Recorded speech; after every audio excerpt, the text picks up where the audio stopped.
Hello again, everybody. We're really conscious that on a Sunday, after a message, nobody had the chance to grab Andrew and ask him some questions. Actually, that's just like a lot of people at Bensville most Sunday mornings, unfortunately. But hey, it's all right. We've got a chance to do something different now. We do. So I've grabbed you, sort of, at a distance. Yes. And I'm going to ask you some questions. Yeah, great. So great message, really appreciate that, about being both a disciple and a disciple maker. But I'm conscious, like when you're preparing a message, there's like some really key ideas or key thoughts that you're hoping that in the midst of all the things that you're saying, that there's a couple of really key ideas that get across. So what was that for you this Sunday? I've shared this many times that I think get more out of preparing a sermon than delivering it. And for me, one of the key issues is the one around obedience, and we touched on that a fair bit on the weekend. That being a disciple of Jesus cannot be done aside from being obedient to being the people Jesus called us to be and to do the things he called us to do. And I know generally we don't like obedience a whole lot. It has some overtones that feel a bit restrictive. But for me, it's a trust issue. It really is. If we trust Jesus to invite us into a kind of life that is the best life for us, then I can actually sit in that obedience with a lot more conviction and a lot more settledness, knowing that what he's called us to and what he invites us into is actually really good for us. Because it feels like obedience kind of goes against the grain with everything that culture tries to tell us, isn't it? That you know, anybody that's telling you what to do is telling you what to do for their own good or for their own benefit. And so we're kind of conditioned not to trust sometimes voices in authority. Exactly right. And we've got all these voices coming at us, telling us how to live, and a very dominant voice in our society is one around you choose your own path, you're the master of your own destiny, don't let anyone tell you what to do.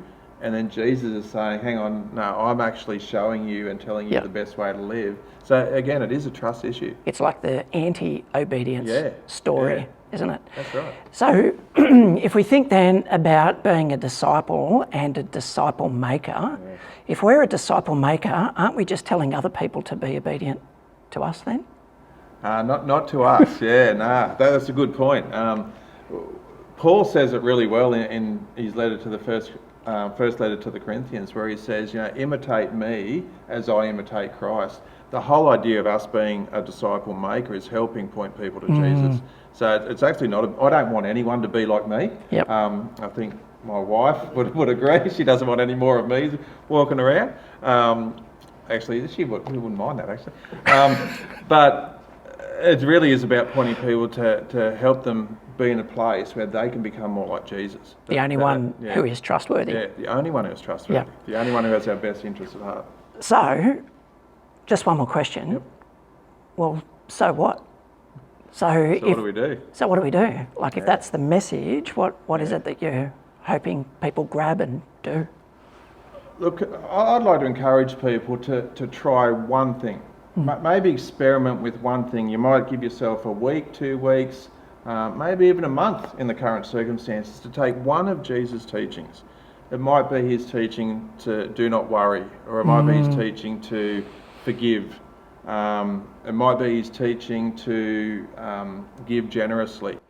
Whatever it is, I'd just like to encourage people to experiment with doing that and just seeing what life looks like as you step into doing it.